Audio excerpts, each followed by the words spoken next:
Hi everyone. My name is Oliver Young. I'm an editor at China Digital Times.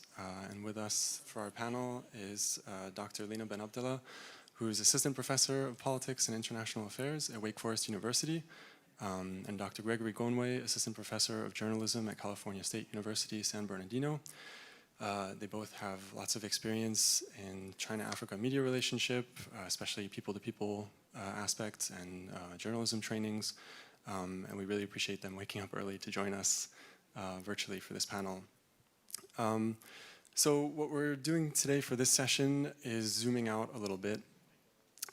Since previous sessions examined different examples of negative Chinese influence in African media, and while it's absolutely important to reveal and defend against these forms of negative influence, we also need to understand how they fit into the larger picture of Africa's relationship overall with China when it comes to the media domain. So the key rhetorical question to guide this session is, considering both the negative and positive forms of Chinese influence in Africa media ecosystems, how can African actors benefit on their own terms from China's media engagement? So while still acknowledging malign aspects, this is a slightly provocative attempt to go beyond a purely reactive oppositional paradigm to China's media engagement, one that begins with African agency. And this is important because Western observers often, whether explicitly or implicitly, assess and respond to Chinese media engagement in Africa through a reductive zero-sum lens of competition for influence between the West and China, which is a framework that ignores African agency and perspectives, which have to be the starting point for these discussions. So the more substantive question that we're hoping to discuss is more specifically than just how can African actors benefit from this engagement on their own terms, is what are the dynamics that determine the success of that endeavor of being able to benefit. So these questions are a bit broad and big picture, but I hope they'll inspire further discussion and allow the panelists to answer them as they like. So getting right into it for the first one, Dr. Benabdallah, before we can even evaluate whether certain Chinese media initiatives in Africa may be beneficial or harmful, can you first describe some of the different African actors in the China-Africa media relationship and how benefit is defined on their own terms? Yes, so first of all, thank you so much for the invitation. I'm sorry we were not able to join in person, but thank you for the setup for this session. It is absolutely important, as you said, to understand some of these questions from the perspective of Africa and Africans, rather than just put the focus on what this means for other actors, including China, Western actors, and others. So as you noted, media relations emerged as an important component of the China-Africa story in the early 2000s, more specifically in preparation for the 2006 FOCAC summit in Beijing. Media cooperation came up as a major priority, and we saw lots of collaboration taking place with regards to capacity building programs. These including Chinese universities and institutions training African journalists and journalism students from African countries. There were also technical cooperation and technical assistance with African journalists being invited to China for short period trainings in using specific equipments, for instance, and so on and so forth. So media cooperation also extended to as well to content sharing between Chinese media actors and African local networks. As you said, this is a very, very big and broad question. Obviously, the actors are going to just be a lot of actors involved in these various media cooperations. So I was talking about content sharing. There were also radio shows that directly targeted the publics in African countries as a sort of the consumers of these programs. So these are also actors. So in some sense, there's a wide variety of actors ranging from government, state actors to civil society actors, to citizens who are the sort of the public, the consumers of these programs, to journalists, students, and so on and so forth. So there's a wide variety of actors on the African side who are involved, from the private sector to the public sector, and so on and so forth. So while the actors on the African side are many, in my own research, I focused on capacity building programs involving trainings of journalists and journalism majors and students from the African continent. So that those were the actors that I focused and I researched most about.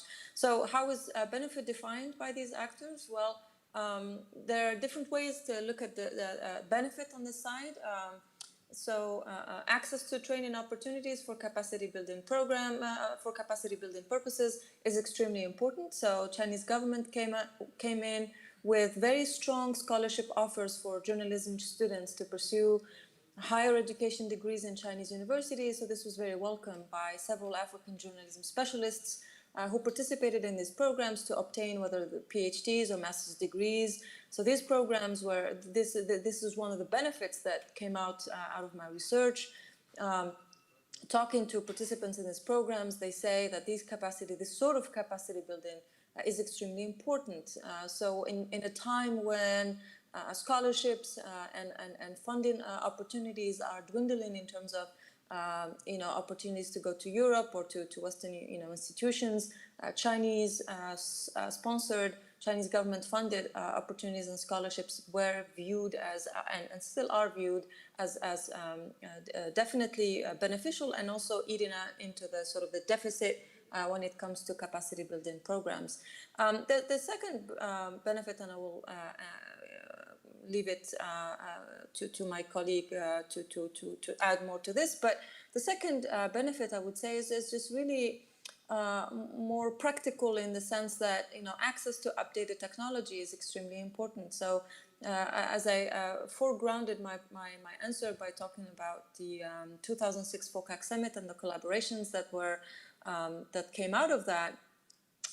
Lots of like StarTimes, Huawei, lots of other Chinese private and semi-private kind of actors played a big role in providing some of this updated technology that is extremely important, and it just provides access. It just opens up the access. So those are the two benefits that I want to start the conversation with. Thank you. Mm-hmm. Thank you. And Dr. Gondwe, same question to you. Any other actors you'd like to add, or how to define benefit on their own terms with their interests? Yeah, thank you so much, and thanks for having me. A lot has been said already. In terms of, let's say, the main actors, personally, of all the many ones, and basing on the media, I've been able to categorize them into four. Like we have, let's say, the government-owned media, which has its own agenda. We have commercial media, and then we have community media and religious media. And all these, of course, are kind of intertwined in one or the other, and all of them have beneficiaries at different levels. So, of course, the government media, benefits in a more direct way from China. And this starts with, let's say, journalistic training, which I think Lina has mentioned. We have the updating of their technologies, but at the same time, we have, the support for the agenda of the existing government. So that's one way in which I see support from that. And when it comes to commercial media, it's almost the same, but commercial media profit, like their main objective is profit maximization. And some of them are owned by, government officials and also maybe opposition leaders. In this sense also, the benefit might be different, but there's also a kind of like direct financial support that they want to get from China in different ways. Commercial community media in some ways is, based on the definition, it probably almost does not exist, but it does. There are many media outlets there that actually consider themselves as community. And China also, like from my research, I haven't been able to point out where China has kind of, let's say, helped community journalists maybe to go and do the training. I mean, it's understood. Most of the community journalists are probably not, they practice without formal journalistic training. So that does not help. I've seen BBC actually work with most of those community media in Africa. And then when it comes to financial support, it's also not direct. But there are many ways in which such kind of journalists would want to actually be part of the whole process of support from China. religious media is isolated in some ways. They kind of claim they are not connected to whatever China is offering, but in one or the other, there's also a connection, given the relationship that they have with, let's say, community media, and the relationship that the community media has with commercial and government media outlets. Yeah. Thank you. And staying with you, Dr. Gondwe, if we look at the domestic sphere, how can these African actors that you described leverage domestic political dynamics in their countries to help them navigate China's media engagement? So, I mean, the first thing is we see an interplay of, these domestic political agendas, and starting with the government itself, where, let's say, the incumbent governments are there to actually prove to the people that they're actually doing well, and in that sense, they try to leverage whatever opportunity they have to show that, yes, we're doing it. And most of those have ended up into loans that they cannot actually pay back, and then if a new government comes in, it also does the same thing. And China has been generous enough, I'm using this word sparingly, to actually offer financial support to these governments. And in that sense, most governments' agenda, like China probably asks them, they do ask why maybe the governments need money, but also China has an agenda. They want to be in Africa. So if, let's say, a government goes in and says, oh, we want you to update our media outlet, definitely, China is going to do that. We've seen that with Star Times.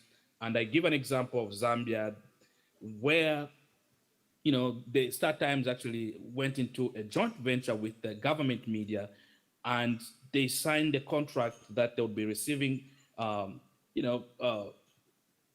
think 25%, more than 25, 60% of the revenue that is generated by the government media. So the question is, like, if the government can actually place itself in that position, to what extent would, China not get involved into the content of the media, because they want to make profit. They can't just let the local journalists tell their narratives. They'll tell them, no, you have to sell. And in that sense, it actually changes the whole dynamic of whether a journalist can be free and tell their own story or tell stories of their local people. Right. We had plenty of sessions on this throughout the day. And Dr. Benabdallah, feel free to add anything for the previous question on the domestic sphere. But I also would like to ask you about the international sphere and how different African actors can leverage US-China great power competition as it pertains to the media sphere for their own benefit. Yes, I mean, you already alluded to some of this. Media is extremely important, and media is important to agency, and media autonomy, independence, and growing sort of in the media influences is extremely important. So I think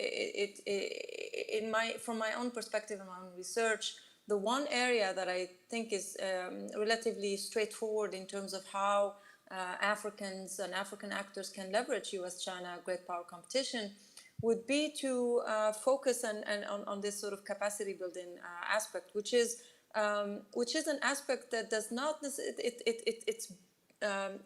it's an opportunity for various actors to be involved, and not necessarily sort of a zero-sum game kind of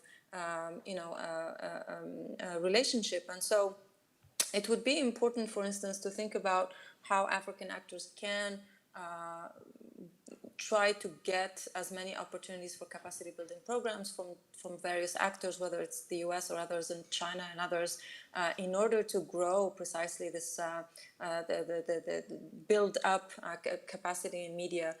So I think that's definitely one very important aspect. And in terms of US relations and US kind of investments or media relations with Africa, the one thing that's important to keep in mind in terms of what China is doing in the media sphere in Africa, it's not always just aid or assistance.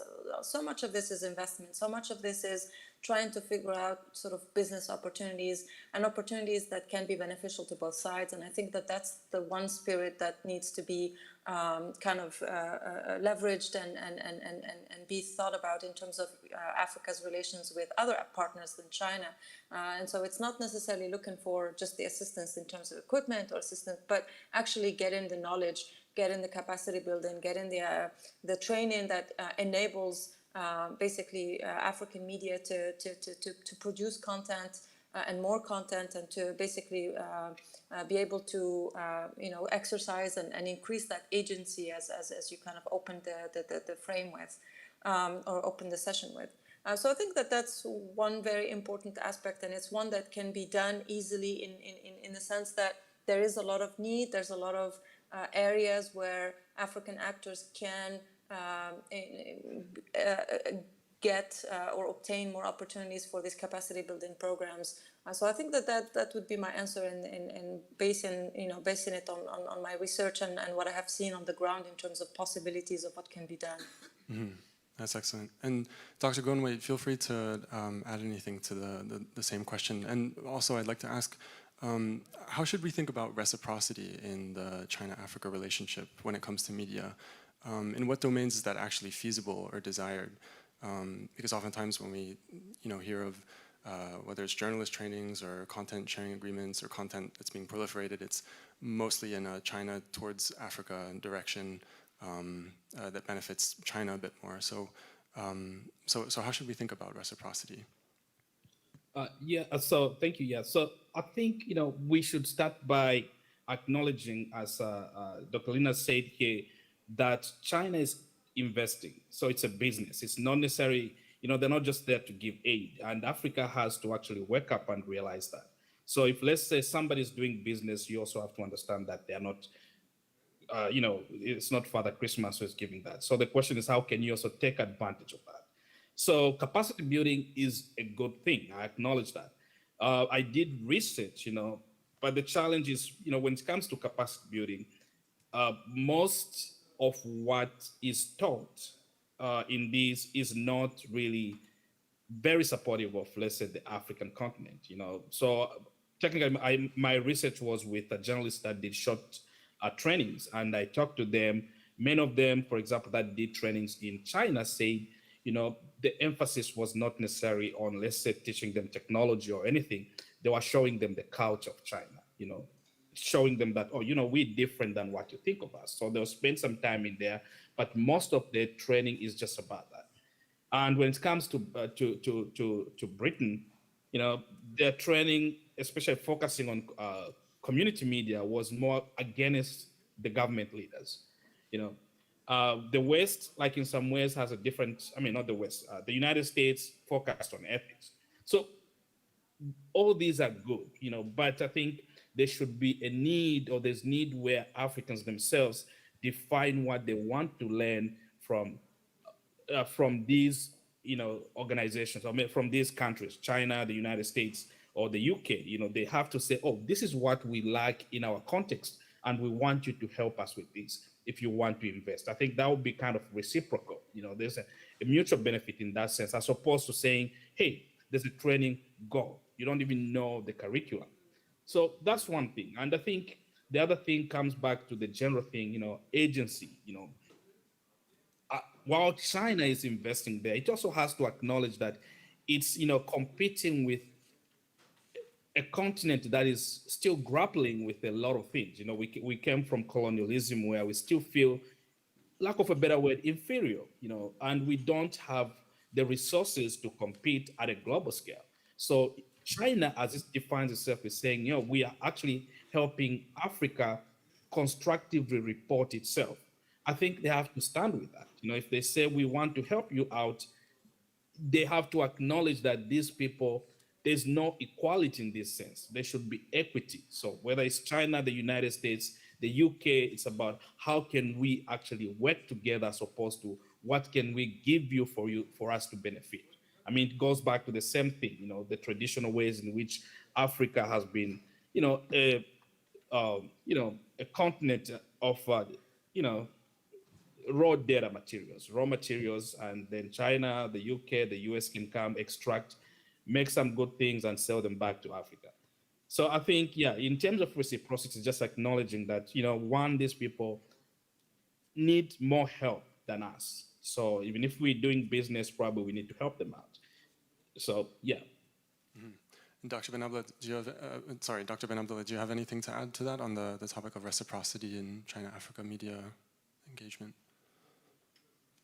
No, but I think just to add to the wealth of information and shared by Dr. Gondwe. So I saw the other day that there was about, just looking at the number of op-eds that are penned by Chinese diplomats in the African continent, was actually quite tremendous. And in terms of reciprocity, it actually, when you look at it, that's one space that African diplomats can also try to increase or occupy or leverage, right? So writing op-eds for China-based or Chinese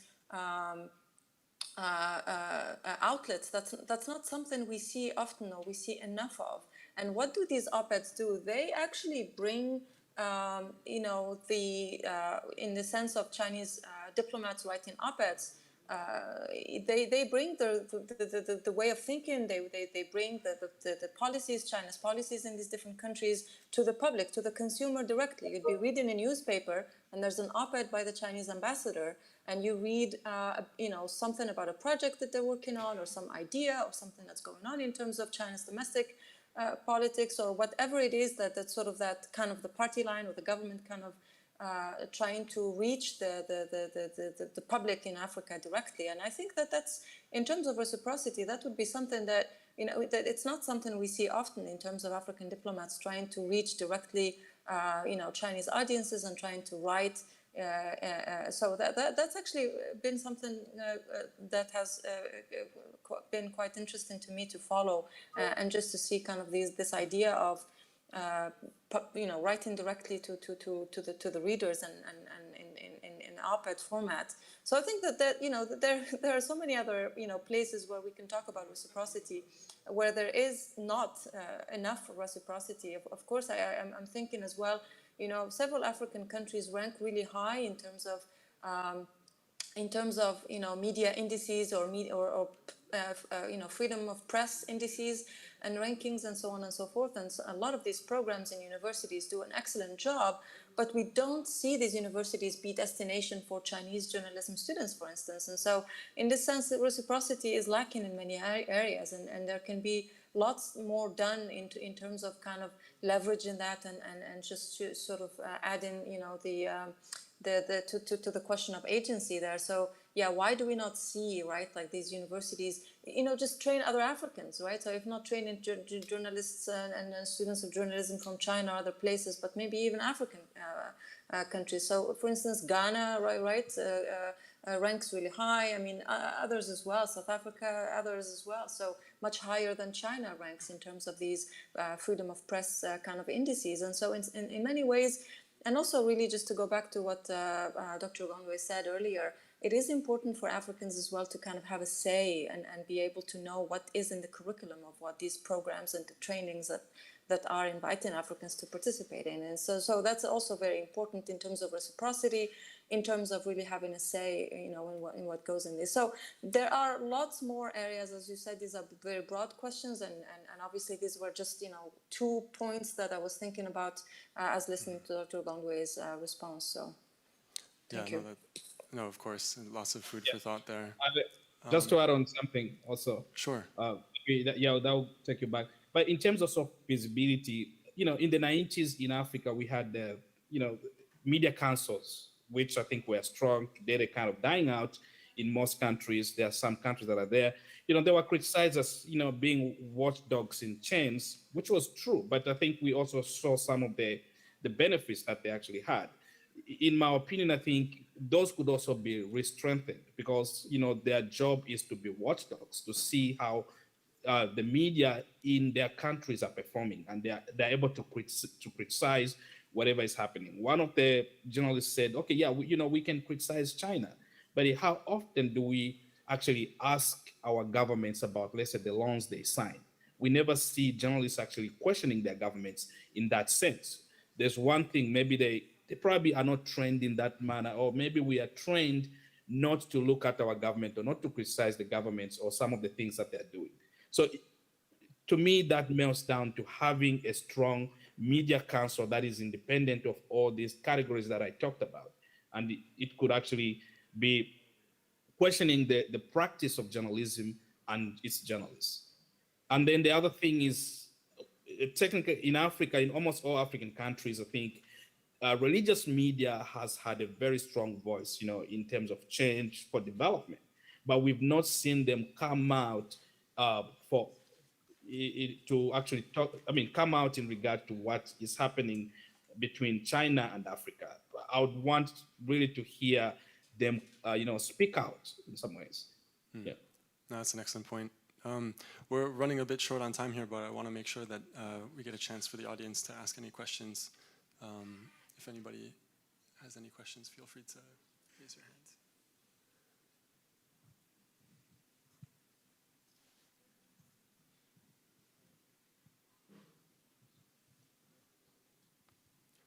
Everybody's eager to get snacks and take a break. We'll maybe leave it there. But thank you both so much for joining us and for waking up early for this discussion. And hopefully this will inspire further discussion on this topic. So thanks everybody for joining. Thank you.